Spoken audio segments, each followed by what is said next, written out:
कभी निराशा न धारण करें। कैसी भी विपत्ति या कैसी भी दुखद परिस्थिति आवे, हम आराध्य देव पर संशय न कर लें कि ऐसा क्यों।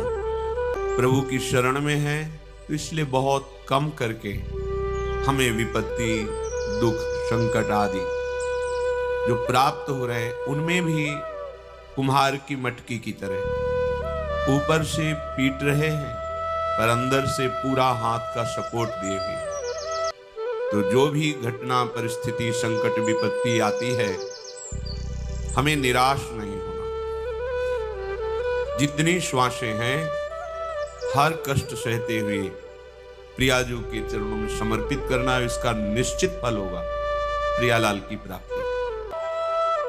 किसी विपत्ति घटना में बहुत बड़ा मंगल विधान प्रभु का छुपा होता है।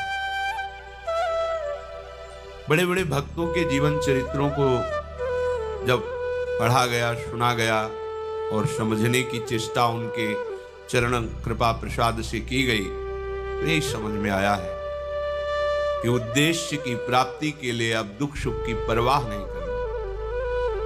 जो भी दुख या सुखद परिस्थिति आती है वो शरीर के ऊपर आती है, आत्मा में तो कभी इसका प्रवाह, प्रवेश, कोई भी स्फुरना बिल्कुल नहीं। ना दुख का प्रवाह है, ना विपत्ति, संकट, अस्त्र शस्त्र, मारपीट, इनका प्रवेश ही नहीं। वही हमारा स्वरूप है। ना जानने के कारण शरीराभिमान से युक्त होकर बहुत सी गलतियां हो गई। उन्हीं गलतियों का फल इस शरीर को भोगना पड़ता है। वही हमारे कर्म किसी की बुद्धि में बैठ करके हमें दंड देते हैं। यदि हमारा कर्म ऐसा नहीं है तो त्रिभुवन में सब ईश्वर से संचलित है। किसी की ताकत नहीं है कि कोई कुछ कर सके। कई बार सत्संग में सुनाया है, एक बाल्यावस्था से भगवान शालिग्राम की आराधना करते हुए विरक्त मार्ग के पथिक बने और हर समय भजन परायण और भ्रमण करते थे। एक दिन वो गंगा किनारे शौच आदि क्रियाएं करके स्नान करने को जा ही रहे थे कि 90 लोगों ने भाला, लाठी, तलवार लिए हुए मारो मारो ऐसा कह के घेर लिया। संत थे, उन्होंने हाथ जोड़ा और कहा, आप सब मार तो डालेंगे ही, यदि कृपा करें हमें इतना समय दे दे कि हम स्नान करके अपने शालिग्राम भगवान को स्नान करा के चरणामृत ले लें, फिर आप आराम से मारते। भगवान की इच्छा से वो रुक गए, स्नान किया, शालिग्राम भगवान का सांगोपांग स्नान आदि करा के पूजन किया, चरणामृत लिया और हृदय से प्रार्थना की, प्रभु इस जन्म में हमने तो कोई ऐसी गलती नहीं की जिसका ऐसा दंड मिले कि 90 लोग प्रहार करके मारेंगे। क्या इन 90 लोगों के मारने का रहस्य क्या है? सच्चे हृदय से प्रार्थना की तो भगवान उनके हृदय में स्फुरना की और जैसे अपने को टीवी में दृश्य दिखाई देता है, ऐसे दृश्य उनके सामने चलने लगा। उन्होंने 90 पुरुषों की हत्या की थी पूर्व जन्म में। तो भगवान ने कहा, इनको 90 बार जन्म लेना होता और तुम्हें 90 बार मरना होता, पर मेरे भजन का प्रभाव है कि एक साथ ही 90 तुम पर प्रहार करेंगे। तुम मेरे ध्यान में निमग्न हो जाओ, शरीर छोड़कर अब तुम मेरे परम धाम को आओ। भगवान ने हटाया नहीं, ये कृपा करी कि उसे 90 बार जन्म ना मरना नहीं पड़ा। एक बार में ही 90 लोगों ने प्रहार किया और शरीर तो नाशवान ही है, एक ना एक दिन सबका छूटना है। शरीर छूटा और भगवत धाम को गए। अब अगर बाहरी चेष्टा देख ली जाए तो बड़ी भयावनी लग रही है कि भगवान का भक्त और 90 लोगों का मिलकर प्रहार करना, भगवान बचा नहीं सकते थे क्या? भगवान ने बचा लिया। बार बार जन्म मरण के चक्र से बचे। शरीर तो एक बार छूटता ही है सबका।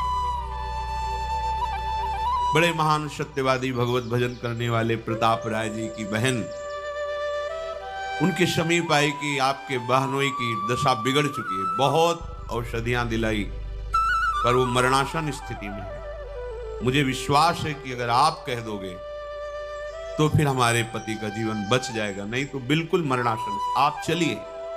उनका बहन, हमारा जीवन भगवान को अर्पित है, हम भगवान से प्रार्थना किसी के बचाने की या सुख की या दुख निवृत्ति की, ये सब नहीं करते। आज तक हमने कभी कोई कामना ही नहीं की अपने प्रभु से। पर जब बहन ने बहुत हठ किया तो गए, उनके बहनोई का सर गोद में रखा अपने, वो बहन के पति का, और माथा सहलाते हुए एकाग्र हुए भगवान से प्रार्थना की कि हे प्रभु करुणा करो, इनके कर्म संस्कारों को भस्म करके इनको जीवन दान दो। इतने एकाग्र थे कि उसी समय जो उनके पति थे वो बेहोशी अवस्था में थे।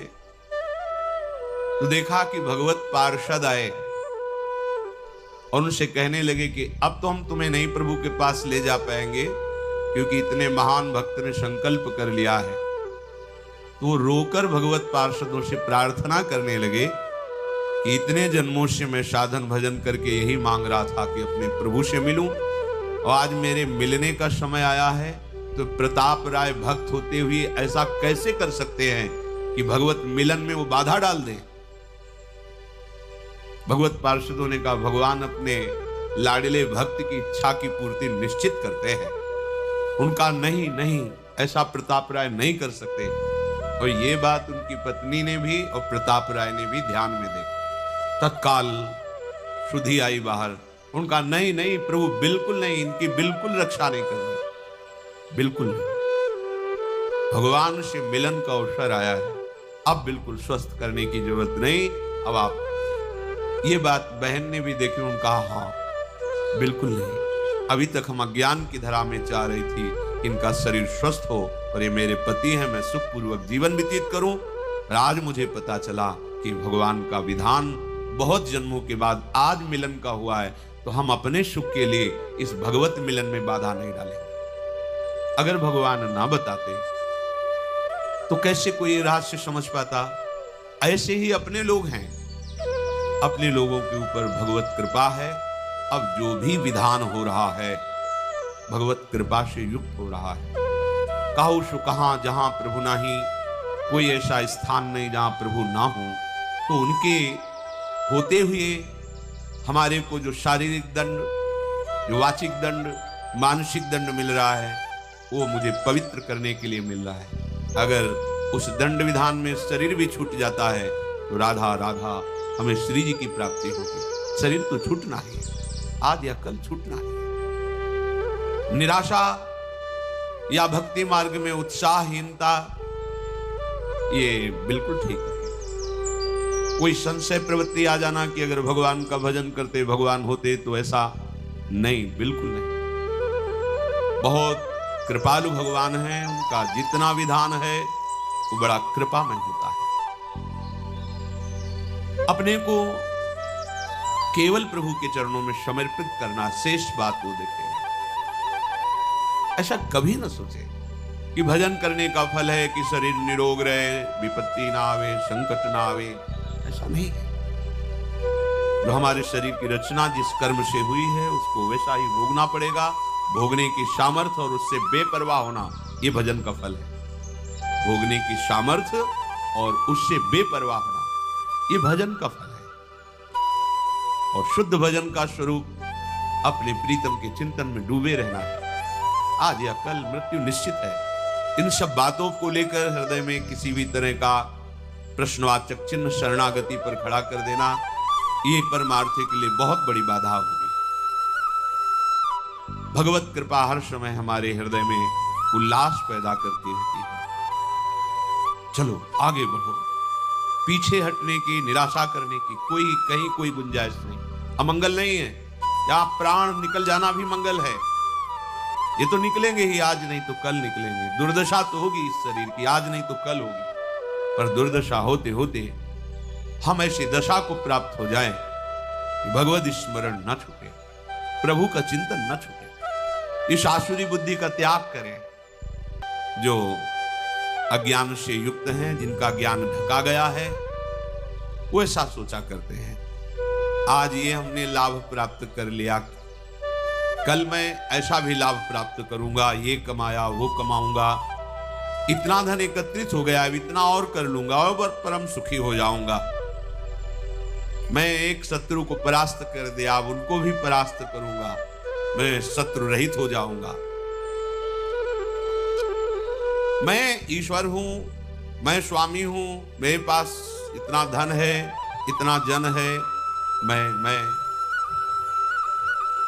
इस तरह की जो आसुरी प्रवृत्ति है वो कभी भजन में नहीं लगने देती। धन का आश्रय, जन का आश्रय, विद्याभिमान, शरीराभिमान, मान सम्मान की प्रियता, सब आसुरी बुद्धि। शरीर न्यौछावर कर दिया आप श्री जी के प्रति, अब जैसा चाहे वैसा।